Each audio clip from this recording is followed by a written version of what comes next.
Hello everyone, আসসালামু আলাইকুম, welcome back to my channel. আমি মৌসুমী এসে পেলাম আজকে একটি নতুন ভিডিও নিয়ে। এই যে দেখতে পাচ্ছেন আজকে আমি লুডুস রান্না করছি। আমি কিন্তু লুডুসের মধ্যে আমি এই ম্যাগি লুডুসগুলো রান্না করছি, ম্যাগি লুডুস এগুলো রান্না করছি।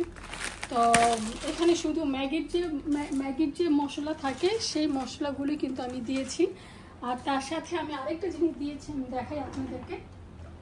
সেটা হলো এই যে এই জিনিসটা আমি দিয়েছি, দেখেন এটা দিয়েছি আর ম্যাগির মশলা দিয়েছি, আর তেমন কিছু না, আর একটুখানি লবণ দিয়েছি। তো দিয়ে তারপরে আমি এখানে যে আর সবজি মিক্সড সবজি, যেহেতু একটু বাচ্চাদের জন্য একটু সবজি দিলাম, কারণ সবজি যেহেতু হেলদি। আমাদের আজকে একটা প্রোগ্রাম আছে, ঈদ প্রোগ্রাম।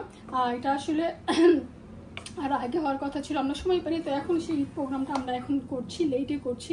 তো আমরা একসাথে অনেক ফ্যামিলি এক একজন এক একটা রান্না করে নিয়ে যাবে, এক একজন এক একটা কাজ করছে। তো আমিও আমার ভাগে পড়েছে ডেজার্ট, মিন্স হলো আমি দুটো করেছি, পুডিং করেছি, দুটো পুডিং। তারপরে হলো গিয়া লুডুস, বাচ্চাদের জন্য লুডুস, আর হলো যে এই দুটো। কিন্তু আমি এখানে কিন্তু আরেকটা জিনিস দিয়েছি, সেটা হলো চিলি ফ্লেক্স, একটু চিলি ফ্লেক্স দিয়েছি, অ্যান্ড দেন কাঁচামরিচ কেটে দিয়েছি, আর সবজি দিয়েছি, আর তেল দিয়ে মানে সুন্দর করে, সাথে একটু ঘি আছে, মানে বাটার আছে সাথে হালকা। আর এই মানে খেতে তো মজা হবে ডেফিনেটলি, আলহামদুলিল্লাহ, ইনশাল্লাহ আশা রাখি।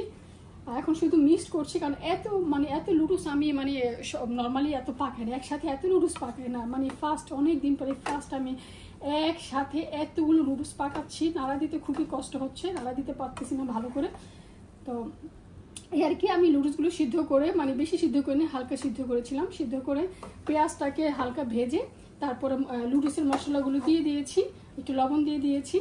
তারপরে লুডুসগুলো যখন পেঁয়াজটা একটু হালকা ব্রাউনি হয়েছে, তখন আমি লুডুসগুলো দিয়ে দিয়েছি, দিয়ে এই যে এখন শুধু নাড়া দিচ্ছি আর মিক্সড করছি এটার সাথে একটার সাথে আরেকটা। তো আমার ভিডিও যদি ভালো লাগে অবশ্যই আমার পাশে থাকবেন।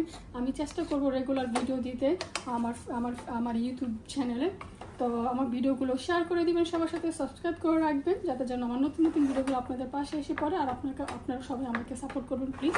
সবাই ভালো থাকবেন, সুস্থ থাকবেন। আল্লাহ হাফেজ, আসসালামু আলাইকুম। Thank you for watching my video.